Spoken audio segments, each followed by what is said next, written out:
Hello student, welcome to class 12th. Yesterday we have studied about the water, lesson water in Rainbow class 12th, and we also studied that water is important in our life because water is the basis of our life. Now continue the lesson. The flow of water has undoubtedly played a great part and a beneficent one in the geological process by which the soil on the earth's surface has been formed from the rocks of its crust. के flow of water, पानी का जो बहाव है, निसंदेह रूप से एक बहुत ज़्यादा बड़ा रूप निभाता है, भूमिका निभाता है। और यह जो है वह हमारे जो भूवैज्ञानिक जो प्रक्रियाएं हैं, प्रोसेसेस हैं, उसके क्या होता है, तो उसके द्वारा जो सॉइल होता है पृथ्वी पर के ऊपर, पृथ्वी की सतह पर जो सॉइल है वह उसकी जो चट्टानों की जो बाह्य परत है उसके कारण क्या होता है, निर्माण होता है। चट्टानों का निर्माण जो है उनकी जो बाह्य परत है उससे होता है। इसका मतलब पूरे सेंटेंस का यही कह सकते हैं कि भूवैज्ञानिक प्रक्रियाओं में जल के प्रवाह ने हमको निसंदेह रूप से एक महत्वपूर्ण भूमिका अदा की है और एक लाभदायक भूमिका के साथ साथ यहाँ पृथ्वी की जो सतह है उस पर मिट्टी का निर्माण जो है वो चट्टानों की बाह्य परत यानी कि जो बाहरी जो परत है उससे ही हुआ है, of its crust. The same agency यानी यही जो एजेंसी है, माध्यम है, हाउएवर हालांकि अंडर अप्रोप्रिएट कंडीशन, एक उपयुक्त स्थिति में, can also play a destructive part, यह एक विनाशकारी पार्ट भी, भूमिका भी अदा कर सकती है। And wash away the soil, और इस पूरी की पूरी सोइल को, मिट्टी को वॉश अवे कर ले सकती है, बहाकर ले जा सकती है। Which is the foundation of all agriculture, और जो कि एक फाउंडेशन है, एक आधार है इन सभी एग्रीकल्चर का, यानी कृषि क्षेत्र का आधार तो सोइल ही है। मिट्टी सही होगी तो खेती अच्छी होगी। And if allowed to proceed unchecked, और अगर इन्हें अलाउड किया जाए यानी कि नियमित रूप से अनचेक का मतलब होता है बहा ले जाना, यानी अनियंत्रित रूप से अगर आगे बढ़ा दिया जाता है, इसको जो विनाश हो रहा है उसको अगर अलाउ किया जाए, स्वीकृति दी जाए, तो can have the most disastrous effect, तो यहाँ पर बहुत ही डिजास्ट्रस यानी भयानक जो है प्रभाव हो सकता है on the life of the country, और वो भी कहाँ पर, हमारे जो कंट्री है, हमारा जो देश है उसके जीवन पर। The problem of soil erosion, कि जो समस्या है सॉइल इरोजन की, मृदा अपरदन, सॉइल इरोजन मीन्स मृदा अपरदन, जो मृदा अपरदन की जो समस्या है, is one of serious import in various countries specially in many parts of India, ये पूरी कंट्रीज में यानी कई सारे देशों में है। यानी यह जो मृदा क्षरण है या मृदा अपरदन की समस्या जो है वह कई विभिन्न देशों में है, लेकिन विशेषकर भारत में जो है बहुत ज़्यादा है। The condition under which it occurs and the measures by which it can be checked are deserving of the closest study,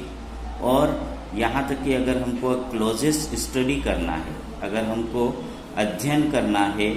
तो यह क्या होगा, अध्ययन करने के लायक क्या चीज़ है, तो यह जिनके लिए हम कह सकते हैं कि कंडीशन है, जो स्थिति है, अंडर विच इट अकर्स, जो ये घटनाएं घटती है, और इसे चेक्ड किया जा सकता है, जो रोका जा सकता है, इसको रोकने के जो कारण है नियंत्रित किया जा सकता है, उनके जो उपाय है, यह हमको वास्तव में हमको इसकी क्लोजेस्ट स्टडी करनी पड़ेगी कि how we conserve the water, how we check the water. Soil erosion occurs in successive step. मृदा अपरदन एक निरंतर प्रक्रिया के द्वारा हटता ही जा रहा है, यानी कि मृदा अपरदन जो है, मिट्टी का जो बहाव है वह धीरे धीरे क्या होता जा रहा है,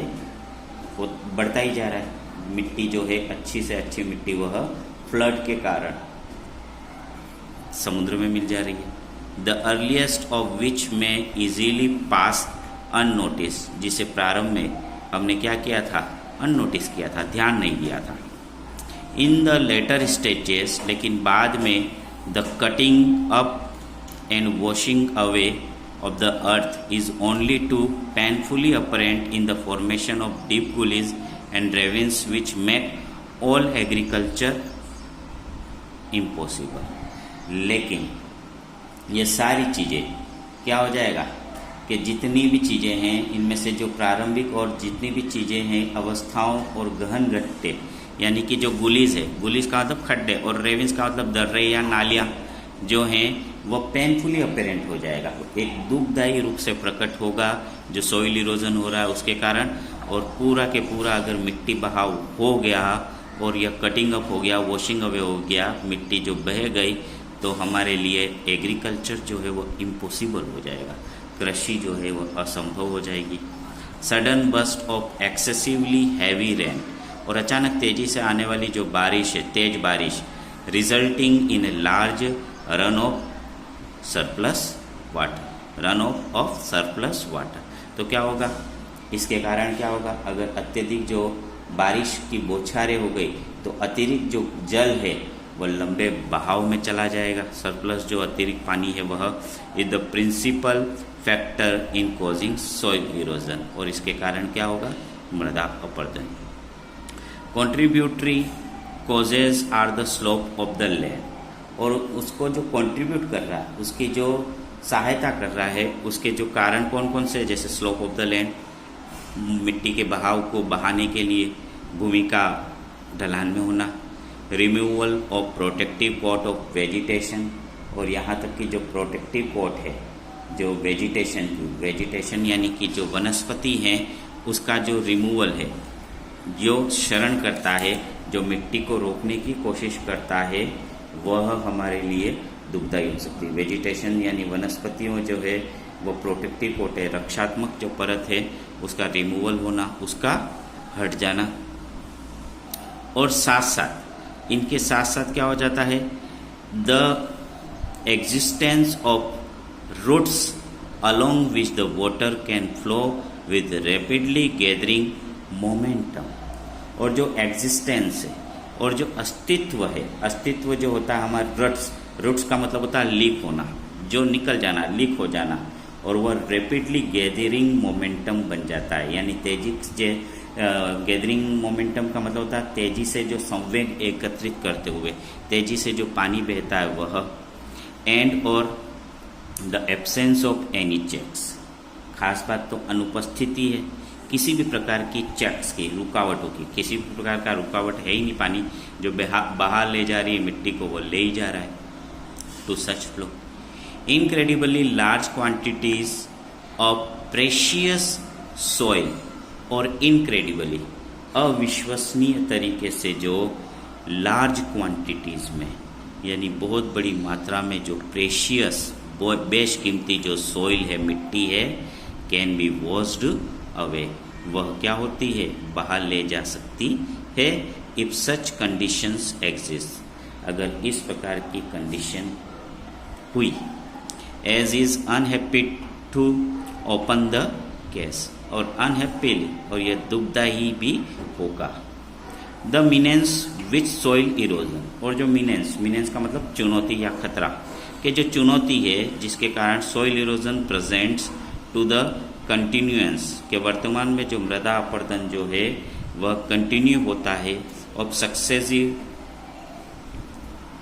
successful agriculture is an alarming one in many parts of India. जो सफलतापूर्वक जो हमारा एग्रीकल्चर होता है उसमें एक चेतावनी होगी, एक अलार्म होगा, one in many parts of India, एक ही नहीं कई इंडिया के हिस्से में। कॉलिंग अर्जेंटली फॉर अटेंशन, अब इसकी तरफ ध्यान देने की आवश्यकता है। एंड प्रिवेंटिव एक्शन, और हमको प्रिवेंटिव यानी रक्षात्मक एक्शन लेने की ज़रूरत है, कार्य करने की ज़रूरत है। It means the terracing of the land. हमको अगर चेक करना है, पानी को रोकना है टू फ्लो अवे, बहाने से, तो we must do the terracing of the land. हमें क्या करना पड़ेगा? Terracing of the land. सीढ़ीनुमा खेती करनी पड़ेगी जिससे धीरे धीरे पानी आगे बढ़ता जाए। द कंस्ट्रक्शन ऑफ बंड्स, और कंस्ट्रक्शन यानी निर्माण करना पड़ेगा। बंड्स मीन्स डैम, बांध का, to check the flow of water, पानी का जो फ्लो है, बहाव है, उसको रोकने के लिए। द प्रैक्टिस ऑफ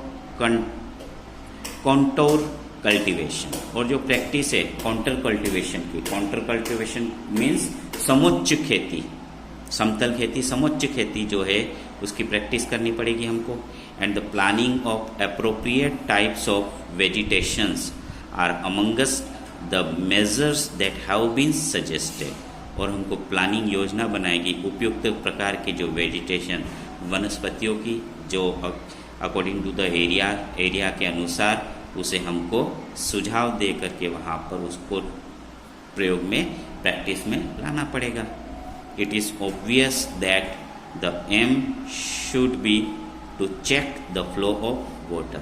और इट इज़ ऑब्वियस, यह स्पष्ट रूप से एक एम होगा, हमारा लक्ष्य होगा, शुड बी चेक, जो रोक सकता है द फ्लो ऑफ वाटर, पानी को,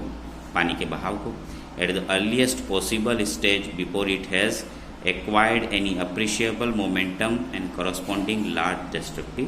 पावर, कि अगर यह विनाशक शक्ति बनने से पहले, भारी, और उसके आरंभ होने से पहले हमारा लक्ष्य होना चाहिए कि हम इस फ्लो ऑफ वाटर को बचाना है, यानी कि जो पानी का जो बहाव है उसको संरक्षित करना है, बचाना ही पड़ेगा। Water is the basis of life, कि पानी, already we said this that basis of life, कि पानी जो है हमारा बेसिस है, आधार है। Every animal and every plant, के सारे एनिमल्स है, हर प्रत्येक जानवर या प्लांट, पौधे जो हैं, कंटेंट मतलब रखता है सब्सटेंशियल प्रोपोर्शन, सब्सटेंशियल का मतलब प्रचुर मात्रा में, जो प्रोपोर्शन है, प्रोपोर्शन यानी अनुपात या भाग में, ऑफ फ्री और कंबाइंड वाटर, के बराबर अनुपात में, या तो फ्री मुक्त या कंबाइंड वाटर जो है, कंबाइंड का मतलब होता है सम्मिलित, पानी का हिस्सेदार होता है। इन इट्स बॉडी, उसके शरीर में प्रचुर मात्रा में जो है प्रोपोर्शन ऑफ फ्री और combined water in its body, उसके शरीर में होता है। And know kind of physiological activity is possible in which the fluid does not play an essential part, और हमारा जो शारीरिक जो है फिजियोलॉजिकल जो एक्टिविटी है, शारीरिक जो क्षमता है, वह पॉसिबल ही नहीं होगी बिना इस एसेंशियल पार्ट के। अगर वाटर हमारे बॉडी में भी नहीं है तो वह हमारा शरीर किसी काम का नहीं रहेगा। Water is of course necessary for animal life, कि पानी वास्तव में आवश्यक है एनिमल लाइफ के लिए भी, जानवरों के जीवन के लिए भी। वाइल, जबकि moisture in the soil, moisture, नमी भी होनी चाहिए सॉइल, मिट्टी में, अगर कोई खेती होनी है तो वो मिट्टी भी मॉइस्चर होनी चाहिए, तो उसमें भी पानी की बहुत ज़रूरत है। Is equally imperative for the life and growth of plants and trees, though the quantity necessarily varies enormously with the species, के जो भी वृक्ष है, कि वास्तव में जल जो है हमारे जीवन के लिए भी आवश्यक है, जबकि मिट्टी में जो नमी होती है पौधों के, वृक्षों के जीवन और उनकी बढ़ाव के लिए, जो उनकी वृद्धि के लिए जो है समान रूप से हमारे लिए क्या है, अनिवार्य है। और साथ साथ इसमें जो है प्राणियों के हिसाब से जो आवश्यकता है वो अलग अलग भी हो सकती है, भिन्न भिन्न भी हो सकती है, बट आवश्यकता तो है। The conservation and utilisation of water, conservation संरक्षण करना, यानी कि उसको संरक्षण रोकना, और यूटिलाइजेशन और उसका उपयोग करना पानी का, इज दस फंडामेंटल फॉर ह्यूमन वेलफेयर। इसी कारण से यह क्या है, एक फंडामेंटल आधारभूत होता है मानवीय भलाई के लिए। अपार्ट फ्रॉम आर्टेशियन वाटर, जो आर्टेशियन वाटर है उसके अलावा, के अतिरिक्त, आर्टेशियन वाटर यानी भूमिगत जो जल है उसके अलावा, the ultimate source in all cases, के जो अल्टीमेट सोर्स है, के अंततः जो सोर्स है, हमारा स्रोत है, किस रूप में, किसी भी केस में, इज रेन और स्नोफॉल। वह क्या है, जैसे कि बारिश या फिर snowfall. Much of Indian agriculture depends on seasonal rainfall, कि हमारा सबसे ज़्यादा एग्रीकल्चर जो है, कृषि क्षेत्र है, वह किस पर आधारित है, सीजनल रेनफॉल पर, बारिश पर जो सीजनल होती है। And is therefore very sensitive to any failure irregularity of the same, और इसी कारण से जो हमारे लिए वेरी सेंसिटिव संवेदनशील होती है किसी भी फेल्यूर, असफल या इरेगुलर, अनिश्चित ऑफ द सेम, बारिश होती है, हमारे यहाँ फिक्स भी नहीं होती बारिश का भी। The problem of soil erosion end of inadequate और इरेगुलर रेनफॉल, के जो प्रॉब्लम है, समस्या है सॉइल इरोजन, मृदा अपरदन की, और जो इनएडिक्वेट या इरेगुलर और जो निरंतर नहीं होने वाली जो बारिश है, आर क्लोजली कनेक्टेड। ये क्या है, क्लोजली कनेक्टेड, एक दूसरे से कनेक्टेड है, जुड़े हुए हैं। अनियमित बारिश जो है, कह सकते हैं हम कि यह नियमित रूप से जुड़े हुए with each other. It is clear that the adoption of techniques, कि यह तो क्लियर है, स्पष्ट है कि अगर हम एडॉप्शन करते हैं, अपनाते हैं किसी टेक्निक्स को, तकनीकी को, प्रिवेंटिंग सॉइल इरोजन, क्या करने के लिए, सॉइल इरोजन को प्रिवेंट करने के लिए, रोकथाम करने के लिए, बचाने के लिए मृदा अपरदन को, would also help to conserve and keep the water, वह भी हमारी मदद कर सकता है और कंजर्व, संरक्षण करता है, and keep the water where it is wanted, और पानी भी सही तरीके से सुरक्षित रखता है जहाँ पर उसकी आवश्यकता है। इन अदर वर्ड्स, दूसरे शब्दों में, on and in the soil, के सॉइल के अंदर या बाहर, एंड सच टेक्निक्स, और इस प्रकार के टेक्निक्स जो है, therefore serve a double purpose, वह सेवा दे सकता है एक डबल पर्पस के रूप में, एक दोहरे उद्देश्य के रूप में। इट इज़ एविडेंट, यह एक एविडेंट हो सकता है हमारे लिए, हाउएवर, हालांकि, that in a country having only seasonal rainfall, कि जो ऐसी कंट्री जो मात्र सीजनल रेनफॉल ही होती है, जहाँ an immense quantity of rain water must necessarily run off the ground, और इस प्रकार का कई सारा